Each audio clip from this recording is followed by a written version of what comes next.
My name is Orrin Pilkey. I'm a coastal geologist from Duke University, and I'm a keynote speaker at the conference.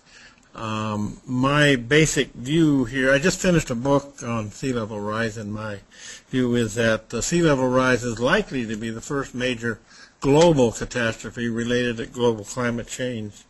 I think also that sea level rise has to be front and center in just about all coastal zone management activities now.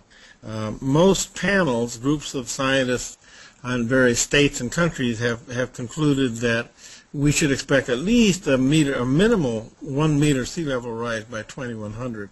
And a 1 meter rise basically means that sea level, development on barrier islands and on sandy shorelines in general is kaput without major seawall construction.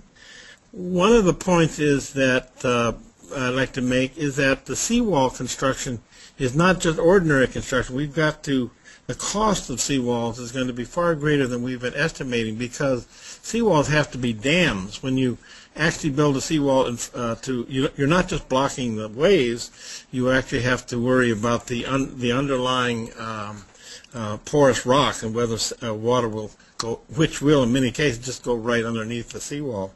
Another point to be made, I think it's very important, that we see here in the U.S. especially, that the coastal cities are very likely to trump all the other kind of coastal development. The cities will be taking the funding where there's a lot of people, and the cost will be extremely high.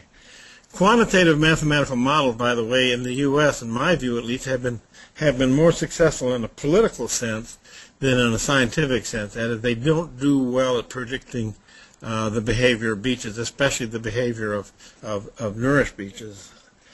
We have a lot of deniers out there, and very few deny sea level rise, but many diminish it. Many bring up very low figures, like 6 inches to 1.5 feet by the year 2100, which is not realistic at all. Of course, as you all know, I think science in general now, especially coastal science, because of climate gate and so forth, is in bad shape right now.